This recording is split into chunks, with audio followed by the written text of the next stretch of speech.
नमस्कार, मैं आर के जायसवाल और आप देख रहे हैं जनमत की पुकार। जैसे ही लोकसभा चुनाव को लेकर सरगर्मियां तेज हुई है, लोगों में चर्चा शुरू हो गया है। आपस में लोग चर्चा कर रहे हैं, यही चर्चा करने आए हैं। हमारे मित्र हैं और कांग्रेस के नेता हैं राजेश सरीन जी। क्या नाम है राजेश सरीन जी? रजनीश सरीन। रजनीश सरीन जी, कब से पार्टी में जुड़े हुए हैं आप? ऐसे तो मेरे को 25-30 साल हो गए, लेकिन जो 17 से मैं रेगुलर जो कांग्रेस में ऑफिस बैठता था। तब के कांग्रेस में और अब के कांग्रेस में क्या अंतर देखा आपने? कांग्रेस तो हमेशा ही सही रही है, उसमें कोई अंतर क्या देखना है। कांग्रेस शुरू से मेहनत की है, पूरे देश को आज़ाद किया हुआ है। कांग्रेस ने 70 सालों में जो किया वो कोई और पार्टी कर भी नहीं सकती। मगर भारतीय जनता पार्टी तो कहती है कि इन्होंने 70 साल में लूट लिया, भ्रष्टाचार कर दिया। क्या कहेंगे? अगर भाजपा ये कहती है कि भाजपा ने क्या किया है, हमें समझ आए ना भाजपा ने क्या किया है। मोदी जी तो कहते हैं हम हर हफ्ते एक कॉलेज बनाते हैं, तो झूठ की तो कोई सीमा है ही नहीं ना। अब जितना झूठ बोल सकते हैं आपको मालूम ही है, उसमें हमने क्या बताना। अच्छा रजनीश सरीन जी, आम आदमी पार्टी और कांग्रेस इस बार इंडिया गठबंधन के अलायंस हुआ और उसके तहत चुनाव लड़ रहे हैं। क्या लगता है, माहौल क्या है? आप लोगों के बीच में जाते हैं, आप तो घूमते फिरते रहते हैं, माहौल क्या है? माहौल बहुत बढ़िया। आम आदमी पार्टी और हमारा गठबंधन दिल्ली में हो गया, गुजरात में हो गया, हरियाणा में हो गया। हमने 4-3 दिल्ली में और एक सीट हरियाणा में, एक सीट गुजरात में दी, तो हमारा गठबंधन बहुत मजबूत जाएगा। और सातों की सातों सीटें दिल्ली से कांग्रेस विजय रहेगी। पूरा पक्का विश्वास? हमें पूरे विश्वास से बात कर रहा हूँ, क्योंकि ये दोनों को जोड़ जो है ना, वो बहुत मजबूत जोड़ है। मगर देश में तो राम राज की बातें हो रही है, राम मंदिर बन गया है, अब राम राज की बातें हो रही है। वहाँ कहाँ कैसे टिक पाएंगे आप लोग? क्या कांग्रेस राम को नहीं मानते? क्या बीजेपी ने मोहर लगा रखी है राम के ऊपर? गलत है ये। हिंदुस्तान का हर नागरिक भगवान राम को पूजा करता है, और रोज़ सुबह उठते ही हमारे मुंह से राम का नाम निकलता है। लेकिन हम पखंड नहीं करते। हम वोट के खातिर भगवान की तुलना मंदिरों से नहीं करते। जो इन्होंने बोला है मंदिर बनवा रहे हैं, मंदिर तो एक कोर्ट का आदेश था, वो बनाना था। पूरा भारत उस मंदिर में जाएगा और जाता भी है और जाता रहेगा। जब तक मंदिर है, मंदिर रहेंगे यहाँ, और भगवान का नाम सब लेते रहेंगे। राहुल गांधी भारत जोड़ो न्याय यात्रा पर निकले हुए, इससे क्या माहौल बना है यात्रा पर निकले? राहुल बाबा ने दिखा दिया है। राहुल बाबा बहुत मेहनती हैं।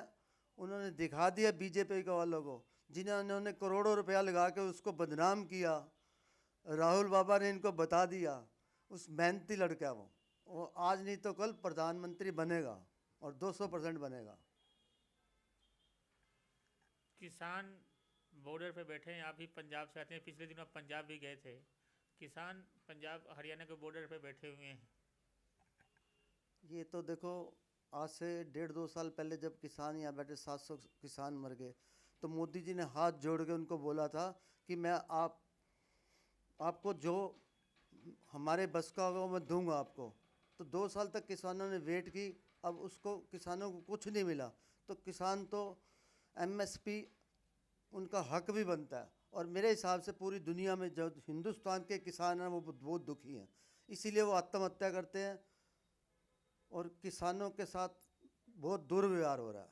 ये गलत है। तो क्या गारंटी है कि कांग्रेस की सरकार, इंडिया गठबंधन की सरकार आएगी तो उनकी समस्या दूर हो जाएगी? राहुल जी ने कहा हम आते ही किसानों की समस्या सबसे पहले दूर करेंगे। ये शायद आपको मालूम होगा, आप पत्रकार हैं, आप मीडिया वाले हो, आपने कभी हमारी बात तो कभी टीवी में आनी नहीं है, हैं? आप इंटरव्यू लेके चले जाते हो, और हम देखते हैं कि बीजेपी सारा दिन सिर्फ टीवी लगाओ, बीजेपी का भाषण सुन लो। बीजेपी की ये, बीजेपी रोज़ सुनता हूँ 124 करोड़ का ये कर दिया, वो कर दिया। बात की बात है, अब क्या करें उसमें। जिस तरीके से महंगाई बढ़ी है, तो आप लोग जाते हैं तो लोग महंगाई वगैरह की चर्चा करते हैं या नहीं करते? बस महंगाई की जहाँ तक बात, जब तुम जीएसटी दूध पे लगा दोगे, पनीर पे लगा दोगे, खाने पीने के गरीब आदमी दाल 150 रुपये किलो, 160 रुपये किलो हर की दाल है। गरीब आदमी जो भी खाता है उस पे जीएसटी लगा दिया आपने। ये हिंदुस्तान में ही पहली बार हुआ है कि आपने जीएसटी खाने पे भी लगा दिया, ऐसी चीज़ों पे लगा दिया जो सुबह एक चाय पीता है, उस दूध पे और पनीर पे और दही पे, ऐसी चीज़ों पे आपने टैक्स लगा दिया, जीएसटी लगा दिया। समझ से बाहर है। इस देश का क्या होगा, हमारी समझ से बाहर है। कांग्रेस आएगी तो जीएसटी वगैरह खत्म कर देगी क्या? देखो कांग्रेस आएगी तो क्या क्या चीज़ें करती है वो तो कांग्रेस आने के बाद बताएंगे ना। हम क्या करेंगे इस देश में। पहले कांग्रेस आई तो इतना दुखी ये देश नहीं था जो आज दुखी है। आज चिल्ला रहे हैं गरीब आदमी, अमीर आदमियों के लिए करोड़ों रुपए का टैक्स माफ कर देते हैं और गरीब आदमी भूखा मर रहा है।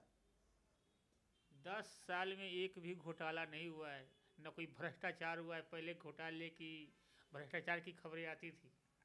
हाँ, कोई घोटाला हुआ ही नहीं है क्योंकि बीजेपी का कोई आदमी पकड़ा ही नहीं जाता, इसलिए घोटाला होता ही नहीं है। कोई घोटाला हुआ ही नहीं, न राफेल कांड हुआ, इस देश में कुछ होता ही नहीं। अब 10 सालों में आपने देखा होगा ईडी का छापा, सीबीआई का छापा।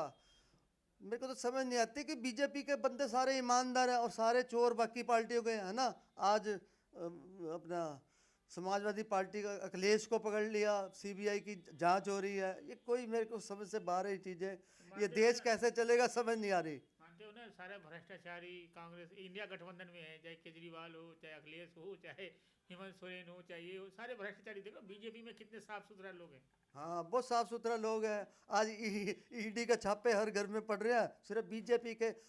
कल हिमाचल में जो हुआ आपको मालूम ही है ना, जो हिमाचल में हुआ, उन 6 लोगों ने जो कांग्रेस के विधायक थे, ये तो अच्छा हुआ कि उनको निकाल दिया है पार्टी ने, अदरवाइज तो मोदी पार्टी गिराने में कोई कसर नहीं छोड़ रहा था। अभी दिल्ली की भी आपने सुनी होगी, मैंने क्या बताना उसमें कि दिल्ली की सरकार तक भी काफ़ी कुछ सुनने में मिला था। तो हमारे साथ बात कर रहे हैं रजनीश सरीन जी, जो दिल्ली प्रदेश कांग्रेस में डेलीगेट हैं और बहुत मेहनत करते हैं, लोगों के बीच में जाते हैं। माहौल क्या लगता है, आप तो सब जगह जाते हैं, तो क्या लोग बीजेपी इंडिया गठबंधन को लोग पसंद कर रहे हैं? मैं कह रहा 7 सीटें दिल्ली की कांग्रेस लेके जाएगी, पक्का लेके जाएगी। बाकी मैं पंजाब की 13 सीटों में से 10 सीटें पक्का है जो मैं देख के आया हूँ। 7 दिन मैं पंजाब में लगाए हैं, लेकिन मेरे को पूरी उम्मीद है वहाँ 13 में से 10 सीटें मिलेंगी कांग्रेस को। तो ये हमारे साथ बात कर रहे थे कांग्रेस नेता रजनीश सरीन जी। मिलते हैं किसी और खबरों के साथ। नमस्कार।